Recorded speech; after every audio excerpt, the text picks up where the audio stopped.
So actually, I'll ask you about being a singer because I think the way you use that voice, that's not something that you just come to like, oh, I've got a great voice and let's see what happens. You actually have to develop it for quite a while and know what you're doing with it. So when did you start singing?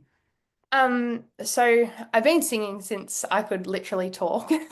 And when I was young, I actually started Gina Jeffrey's workshops. I don't know if you've ever heard that, but I did that for a few years, which was great. It helped me build some confidence and things. And then I eventually went into some songwriting workshops with her at the studio.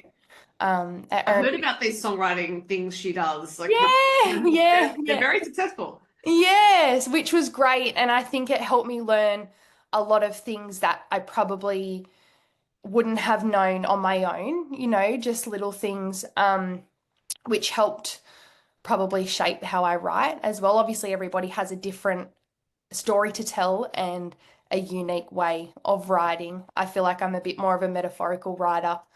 Um, and yeah, so that's how it kind of started. And um, I won a couple of scholarships, which was really cool with her. And eventually I got to that age where I fizzled out of music and, did my own thing. And then, yeah, I ended up meeting someone and had a baby. And after that, I kind of just was like, this is what I want to do. Like I had the drive to go, yep, this is it. So, yeah.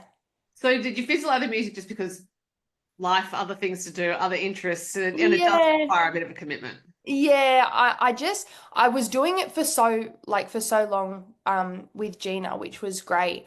And I got to that age, that teenage age, Right. and as a I wanted to go and hang out with my friends, and I just wasn't as interested until I guess I matured a little bit more. And insecurity started to kick in as well at that age, and I didn't have a lot of confidence to perform, and I kind of went into a bit of a shell. Right. But since giving birth to my son, it kind of, yeah, I just let go of that a little bit more. Well, I would imagine growing a small human and releasing him into the world would like that's a big Definitely, thing if to I can do. do that, I can do anything. Yeah, well, it's also I think what your body goes through. I remember once talking to Amber Lawrence, and she also lost a child, and I was asking her if grief had changed her voice, and she said no, but pregnancy did. Yeah, yeah, So I think yeah, just technically, yeah. there's obviously something there too.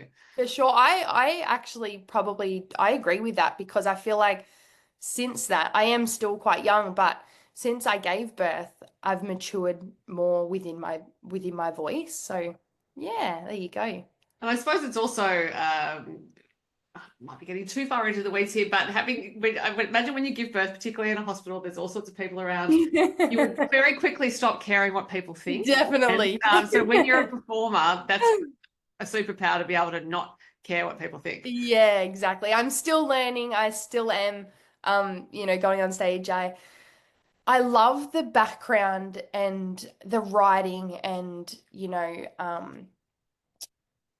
where live performances have never been my favorite thing about music, where now I'm diving into that a little bit more and yeah, learning as I go, which is pretty cool. Oh, yeah, I would think it's terrifying. It can be. It can be.